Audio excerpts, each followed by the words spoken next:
The Choice. August 16th, 1945, Seoul. Sumiko woke to the sound of her mother weeping in the next room, soft, broken sobs that seemed to echo the dismantling of everything she had ever known. Through the thin paper walls, she could hear her father's voice, tight with controlled panic, as he spoke to someone on the telephone. Yes, the morning ship. No, we understand the risks. 3 passengers, Takahashi family. She lay still in her futon, watching the early morning light filter through the window. Outside, the celebrations had continued through the night, though they had grown more subdued as dawn approached.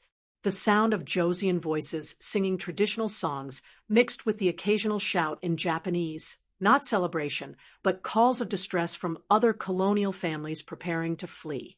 When she finally rose and entered the main room, she found her parents surrounded by open trunks and scattered possessions. Her mother knelt beside a wooden chest, carefully wrapping her grandmother's ceramic tea set in silk cloth, tears streaming down her face. "Sumiko-chan," her father said without looking up from the documents spread across the low table. "Get dressed. We leave for Busan in 2 hours." "I'm not going." The words came out more firmly than she had expected. Both parents froze, her mother's hands still around a delicate cup, her father's pen suspended above a travel permit. "Don't be ridiculous," her father said, his voice dangerously quiet. "This is not a discussion." "You're right," Sumiko replied, moving to sit across from him. "It's not a discussion. It's my decision, and I've made it. I'm staying in Chosen." Her mother made a small, wounded sound. "Sumiko, you don't understand what you're saying. Without us, without the protection of the government, what will happen to you?" "I'll learn to take care of myself. I'll learn the language properly, find work, make a life here." She looked directly at her father. "This is my home, Otusan, the only home I've ever known." Her father's face darkened. "Your home is Japan. Your home is with your family and your people. These Josian people, they hate us, Sumiko. They hate everything we represent.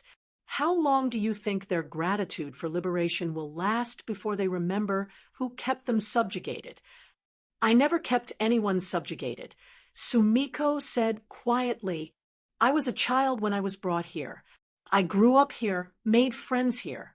This is my home. Why should I leave my home? I've always been curious about Josian culture, learned the language from my friends, participated in their festivals." She gestured toward the window where the sounds of celebration continued. "These people celebrating, some of them are my friends. This is where I belong. And now that liberation has come, I believe we can all live together even better than before." She could not tell them the real reason, of course. Could not explain that her heart raced every Tuesday and Thursday evening when she attended Korean language classes at the YMCA.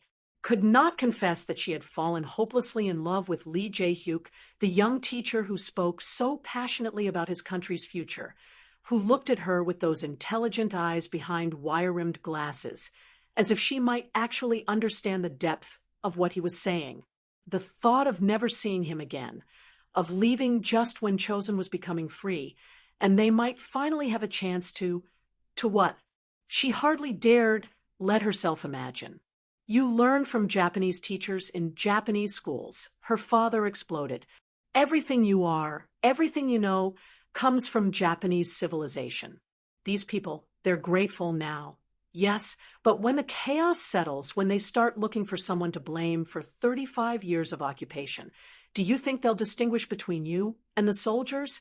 Between you and the officials?" Sumiko felt something cold settle in her stomach, but she pushed the fear aside. "Bokson Ajumma has been with our family for 15 years. She's never shown anything but kindness to me." Bokson Ajumma was paid to show kindness, her father said harshly. "She was an employee, not family. And even if she bears you no ill will, what about her neighbors? Her relatives?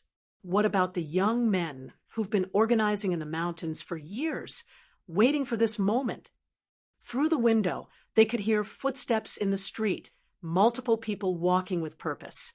Her father glanced toward the sound, and his expression grew more desperate. Listen to me carefully, Sumiko. I've received reports from the police stations. There have been incidents. Japanese civilians attacked, houses burned. The American forces are trying to maintain order, but they can't be everywhere at once. He leaned forward, his voice urgent. Whatever romantic notions you have about staying here, about becoming part of this culture, you need to abandon them now. This is not a time for sentiment. This is about survival. Then I'll survive, Sumiko said, simply. Her mother stood abruptly, the teacup still clutched in her hands. How can you be so selfish? How can you put us through this? Do you think we can just leave you here and go on with our lives, knowing you might be in danger? You'll have to. The silence that followed was broken only by the distant sound of celebration, now tinged with something that might have been menace. Her father stared at her for a long moment, and she saw something shift in his expression, a hardening that she had never seen before. Very well, he said quietly. If you choose to stay, you stay as a Josian person, not as a Japanese one. From this moment, you are no longer my daughter. You are no longer part of this family. We will not acknowledge you, we will not help you, and we will not mourn you when the inevitable happens. Her mother gasped. Taro-san, you can't. I can and I will. His voice was like iron. She's made her choice. Let her live with the consequences.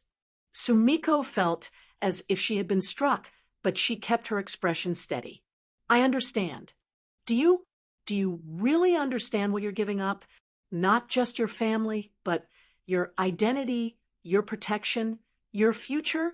Do you understand that if you change your mind, when you change your mind, there may be no way back? I understand that I can't build a future on lies, Sumiko replied, and pretending that Japan is my home would be a lie. Her father stood and began gathering his documents. Bokson-san, he called.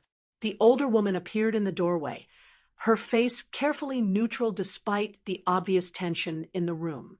Bokson-san, my daughter has decided to remain in Chosen. From today, she is your responsibility, not ours. We entrust her to your care. Bokson's expression shifted almost imperceptibly, surprise, then concern, then something that might have been protective resolve. She bowed deeply. I understand, Takahashi-san.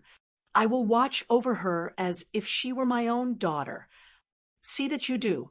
He turned back to Sumiko one last time. When you realize your mistake, and you will, don't expect us to be waiting for you in Hiroshima. With that, he strode from the room. Her mother lingered for a moment, tears streaming down her face, before following him. Sumiko sat alone in the sudden quiet, surrounded by the debris of her former life. Through the window, the morning sun cast everything in sharp relief, the scattered belongings, the empty teacups, the space where her family had been. Sumiko-yang, Bokson Ajumma said gently, using the Josian honorific for the first time. Are you certain about this choice? Sumiko looked up at the woman who had cared for her since childhood, who had taught her her first words in Josian, who had sung her traditional lullabies when she was sick, in Bokson's weathered face.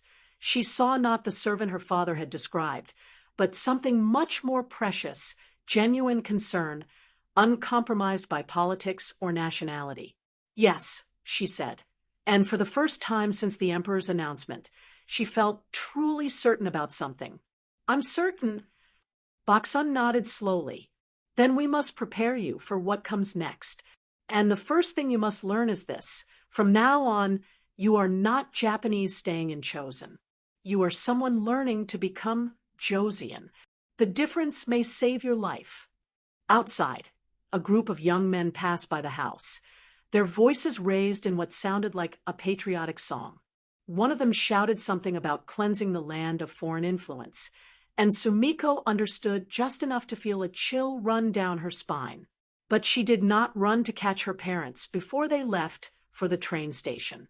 Instead, she helped Bokson Ajumma begin the process of hiding or destroying anything that marked her as irredeemably Japanese.